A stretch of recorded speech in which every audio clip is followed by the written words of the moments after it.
Kama ambavyo imetanguliwa kusemwa na captain wa timu yetu, kaka yangu, ndugu yangu Hashim Thabit, lakini pia na kocha, japokuwa alikuwa anasema Kifaransa lakini tafsiri tulikuwa tunaipata. Tunawakaribisha kwa ajili ya mashindano ambayo yanaanza siku ya kesho, ambayo ni Road to BAL, ambayo yatafanyika hapa kwenye viwanja vya shule ya kimataifa ya Tanganyika ambayo iko Dar es Salaam.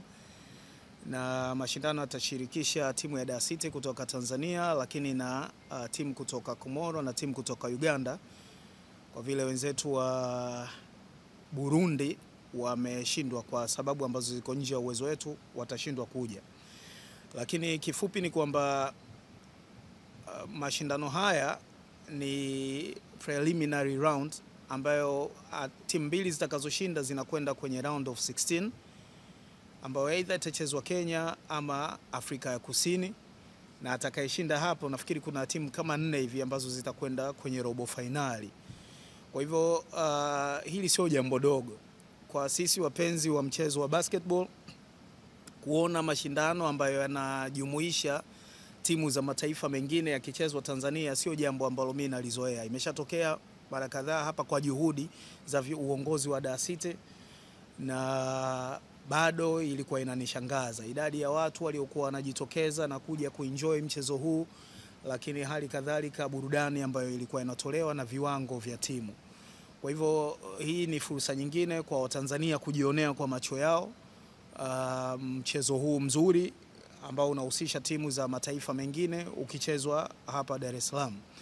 Lakini kubwa ni kwamba mimi kwangu hii ni personal, na mimi kama mpenzi wa mchezo wa mpira wa kikapu nafurahia jinsi ambavyo tumeweza kutengeneza timu ya Tanzania ambayo imehusisha wachezaji wa kiwango hiki ambacho Dar City nao.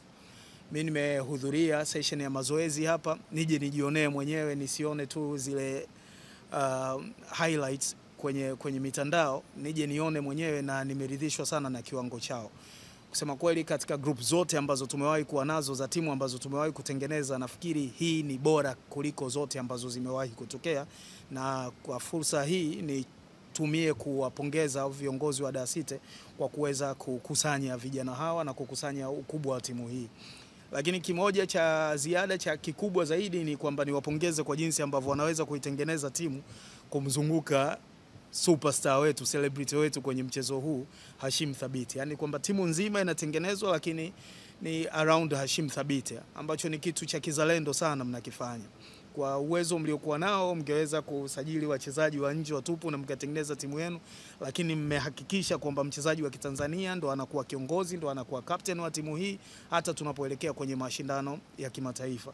Kwa hiyo mimi nichukue fursa hii kuwaomba wapenzi wa michezo, wapenzi wa mchezo wa mpira wa kikapu kuhudhuria kwenye siku kadhaa hizi kuanzia kesho hapa viwanja vya shule ya kimataifa ya Tanganyika na kushuhudia michezo mizuri, na niwahakikishie kiwango cha timu inayowakilisha Tanzania kitawafurahisha sana.